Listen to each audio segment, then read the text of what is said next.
اے رسول امی خاتم المرسلین، تجھ سا کوئی نہیں، تجھ سا کوئی نہیں۔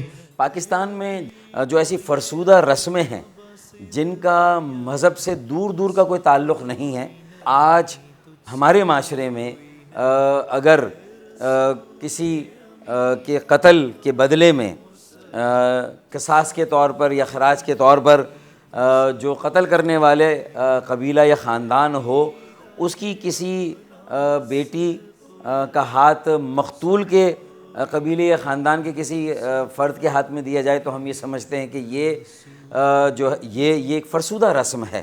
تو ہم یہ سمجھتے ہیں کہ علماء کرام کا بھی ایک بہت بڑا کردار ہے کہ وہ ان فرسودہ رسومات کے خاتمے کے لیے آگے آئیں اور اپنا کردار ادا کریں۔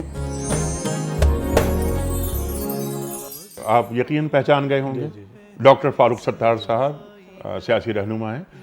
دوسری بات یہ جو سوال کتنا یہ حساس ہے اور کتنا یہ دل دکھا دینے والا ہے کہ قاتل کے خاندان کی کچھ خواتین خراج میں یا ان پر کوئی ایک سزا کے طور پر کہ سب آپ کو اپنے آپ خاندان کی 2 لڑکیاں 4 لڑکیاں ہمیں دے دیجئے آپ، یہ کیا ہو رہا ہے؟ بالکل آپ نے صحیح فرمایا، اور معاشرے کا ایک بہت بڑا دکھتا ہوا یہ مسئلہ ہے۔ انہوں نے فاروق ستار صاحب نے فرسودہ لفظ استعمال کیا، میں کہوں گا صرف فرسودہ نہیں، مذموم ہے، قبیح ہے، بدبودار رسم ہے، ناجائز رسم ہے، حرام رسم ہے، اس کا اسلام اور شریعت سے کوئی تعلق نہیں۔ دیکھیں یہ جو رسم ہے ایک ہی وقت میں 3-4 حرام کاموں کا مجموعہ ہے۔ مثلاً سب سے پہلی بات تو یہ ہے کہ قصاص کا شریعت کے اندر قانون قرآن کے اندر وضاحت کے ساتھ بیان کر دیا گیا ہے۔ کتب علیکم القصاص فی القتلى۔ اب آپ جانتے ہیں قرآن کریم کے اندر اللہ رب العزت نے اور وضاحت کے ساتھ کیا فرمایا، الحر بالحر والعبد بالعبد والانثى بالانثى۔ جس نے جس کو قتل کیا ہے صرف اور صرف یہی کام کیا جائے گا کہ قصاص میں اس کو قتل کیا جائے گا by the court, by the عدالت، اس کے ذریعے سے اس کو قانون ہاتھ میں کوئی نہیں لے سکتا، اس کو قتل کیا جائے گا۔ اچھا یہ ہے شریعت کا قانون۔ اب یہ چیز کہاں سے لے کر کے آ گئے کہ جناب ان کی کسی خاتون کو زبردستی جبراً یہاں پر شادی کروا لی جائے، اس کا ہاتھ پکڑ کر کے یہاں پر اس طرح کا جرگہ، اس طرح کی پنچایت، اس طرح کی چٹی جنایت جرمانہ شرعاً حرام ہے۔ اس کا شریعت سے کوئی تعلق نہیں، اسلام سے کوئی تعلق نہیں۔ تو زمانہ جاہلیت ہے، آج کے روشن دور کے اندر کہاں سے آ گیا، کیوں آ گیا، کون وہ لوگ ہیں جو اس طرح کی فیصلے کرتے ہیں؟ خاص طور پر ہمارے ملک کے اندر جو اربن ایریاز ہیں، دیہاتی ایریاز ہیں، جیسا کہ اندرون سندھ کا معاملہ ہے، بلوچستان کے گوٹ ہیں، یا پنجاب یا KPK کے جو دیہاتی علاقے ہیں، وہاں اس طرح کی پنچایتیں وجود کے اندر آتی ہیں اور یہ پنچایتیں اس طرح کے فیصلے کرتی ہیں جو کہ حرام ہے، شرعاً ناجائز ہے۔ ایک تو اس کے اندر حرام کاری کا کام، ناجائز کام، غلط کام یہ ہوا کہ آپ نے بجائے اس کے کہ قاتل کو قصاص کے ذریعے سے باقاعدہ قتل کیا جاتا، خون کا بدلہ خون ہے، جیسا کہ شریعت کا قانون ہے، قرآن کا اصول ہے، اس کے اوپر آپ عمل کرتے، آپ نے کوئی اور چیز نکال لی ہے۔ ایک تو آپ نے حرام کام یہ کیا۔ دوسرا حرام کام اس کے اندر یہ ہے، شریعت کے اندر ہر بالغ فرد کو، وہ لڑکا ہو یا لڑکی، اس کو اپنے نکاح کرنے کے اندر اللہ رب العزت کی طرف سے اختیار ہے۔ اس کو جس طرح وہ اپنی مرضی سے چاہے اور جب چاہے جہاں چاہے جس طرح مناسب سمجھے وہ شادی کر سکتی ہے اور کر سکتا ہے۔ آپ نے جبراً اس طرح کا معاملہ کر کے کہ اس لڑکی کو نعوذ باللہ وہ بھیڑ ہے، نعوذ باللہ وہ کوئی بکری ہے، نعوذ باللہ وہ کوئی جانور ہے، وہ انسان ہے۔ اسلام نے، شریعت نے اس کو اختیار دیا ہے اور شریعت نے یہ قانون قرار دیا ہے کہ سگا باپ بھی ہے، وہ جا کر کے اپنی بیٹی سے پہلے پوچھے گا، بڑا بھائی ہے اور وہ اگر ولی ہے تو وہ جا کر کے اپنی بہن سے پوچھے گا، دادا ہے پوتی سے پوچھے گا، نانا ہے نواسی سے جا کر پوچھے گا، چچا ہے بھتیجی سے جا کر پوچھے گا، ہم آپ کا رشتہ فلاں لڑکے سے کرانا چاہتے ہیں، کیا آپ کو پسند ہے، آپ کو قبول ہے، آپ کی چاہت اور مرضی اس کے اندر شامل ہے؟ ایک بار بھی اگر وہ کہہ دے کہ مجھے منظور نہیں ہے، نکاح نہیں ہو سکتا۔ کسی کو جبر کرنے کا اختیار نہیں ہے، کسی کو فورس کرنے کا اختیار نہیں ہے۔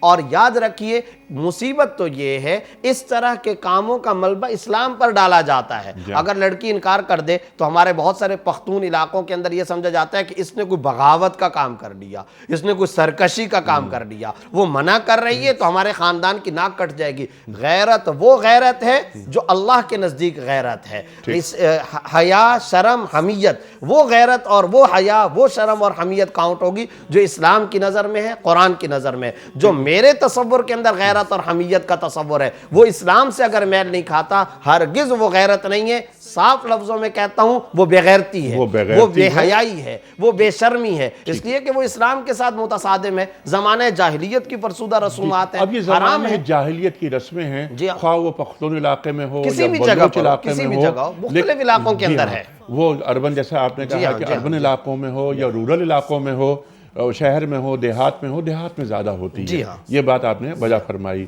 لیکن جو ڈاکٹر صاحب کا سوال تھا کہ اس سلسلے میں تعلیم کے لیے, تہذیب کے لیے, دین کے صحیح اصولوں کو روشناس کرانے کے لیے علماء کا کام یہ ہونا چاہیے کہ وہ ان دیہاتی علاقوں میں خاص طور پر جا کر بتائیں کہ یہ فرسودہ رسومات ہیں جنہیں آپ نے کہا جہالت ہے. یہ بالکل آپ صحیح کہہ رہے ہیں اور یہ بات بالکل درست ہے. میں تائید کرتا ہوں آپ کی بھی اس بات سے اور ڈاکٹر فاروق ستار صاحب کی اس بات سے بھی کہ علماء کا اس دور کے اندر یہ بہت بڑا مذہبی فریضہ ہے کہ وہ مساجد میں ان موضوعات پر لیکچرز دیں, جمعے کے خطبات کے اندر تقریر کریں. محض آپ صرف اور صرف فضائل کو ہی بیان کرتے رہیں اور جو معاشرے کے اندر فرسودہ اس طرح کے تصورات, تاثرات اور رسومات اور رواج ہیں آپ ان کے اوپر کلام نہ کریں تو یہ دکھتی رگ پر ہاتھ رکھنا نہیں ہوگا.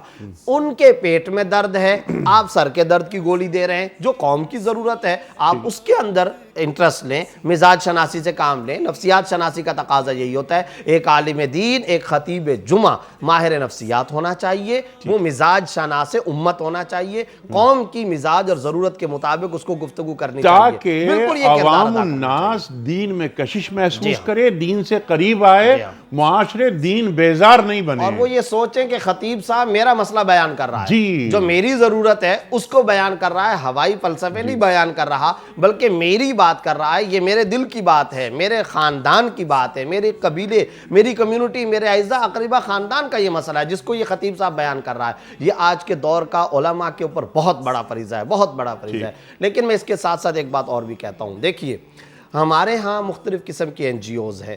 مجھے بڑے دکھ کے ساتھ ایک پہلو کی طرف اشارہ کرنا پڑتا ہے. حقوق نسواں کے سلسلے میں آپ آگے آئیں, ہم آپ کے ساتھ ہیں, ہم ضرور کردار ادا کرنا چاہتے ہیں, آپ بھی کریں گے, ہر شخص کرے گا. وہ حقوق جو اللہ نے دیے, رسول نے دیے اور بہت زیادہ حقوق دیے.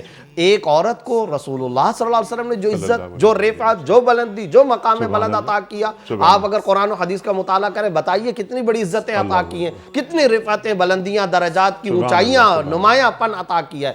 ہم بالکل اس کے قائل ہیں. مگر افسوس کے ساتھ کہنا پڑتا ہے ہمارے ادارے باز, ہمارے ٹرسٹ ویلفیئر کے ادارے یا ہمارے اسی طرح این جی اوز, وہ خواتین کے وہ حقوق جس میں فحاشی کا عنصر آئے, ایک ایسی بے مہار قسم کی آزادی کا تصور ہے, اس کے لیے تو آگے آئیں گے. مگر وہ حقوق جو ہمارے معاشرے کے اندر رچ بس گئے اور جس میں خواتین کا بیڑا غرق کیا جا رہا ہے, تباہی ہے, اس کے لیے نہیں آئیں گے. مثلا میں اس کی مثال دیتا ہوں, خواتین کو مہر ادا نہیں کیا جاتا. کتنی این جی اوز ہیں, مہر ادا کرو, اس کے اوپر انہوں نے آ کر کے مظاہرے کیے ہوں. خواتین کے قرآن کے ساتھ شادیاں کروائی جاتی ہیں, کتنی خواتین ہیں جو اس کے اوپر آواز اٹھاتی ہوں. اسی طریقے سے ہماری خواتین کے ساتھ مختلف دیہاتی ایریاز کے اندر یہ ہوتا ہے, ان کی شادی ہی نہیں کی جاتی. کیوں؟ وڈیرا باپ سوچتا ہے اگر شادی کی میراث ادھر چلی جائے گی, مال ادھر چلا جائے گا, ترکے جائیداد میں حصہ دینا پڑے گا, اور پھر جب بیٹی کو حصہ ملے گا تو وہ تو پھر داماد والے لے کر کے چلے جائیں گے. اس چکر کے اندر اس کی شادی ہی نہیں کرائی جاتی.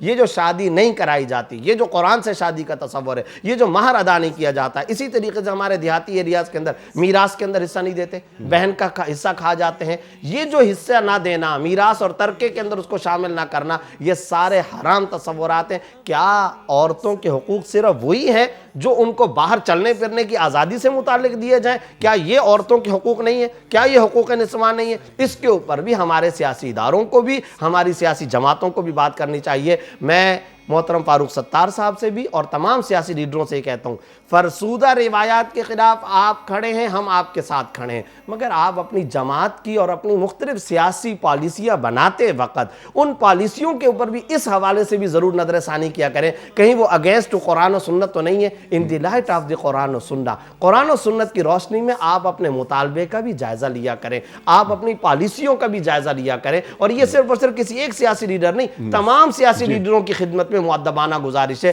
جب آپ پالیسی رکھتے ہیں، جب آپ کوئی مطالبہ قوم کے حکومت کے سامنے پیش کرتے ہیں، تو ذرا دیکھیں کیا یہ مملکت اسلامیہ کی رگوں جڑوں سے میل کھانے والا مطالبہ ہے یا نہیں ہے؟ کہیں ایسا تو نہیں کہ ہماری پالیسیاں سیکولرزم کی طرف جا رہی ہوں، کہیں ایسا تو نہیں کہ ہمارے مطالبات میں ملک کو سیکولر اسٹیٹ بنانے کے مطالبے شامل ہوں؟ اگر اس طرح سے ہوگا تو یہ شہداء کے خون سے غداری ہوگی، مملکت کے خون سے، مملکت کی جڑوں سے اس کو کھوکھلا کرنے کے مترادف ہوگا۔ اس طرف بھی نظر کرنے کی ضرورت ہے۔ اللہ اکبر۔ دست قدرت نے ایسا بنایا تجھے، جملہ اوصاف سے خود سجایا تجھے، اے ازل کے ہنسی، اے ابد کے ہنسی، ڈھونڈتی ہے تجھے میری جان ہنسی۔ تیرا سکہ رواں کل جہاں میں ہوا، اس زمین میں ہوا، آسمان میں ہوا۔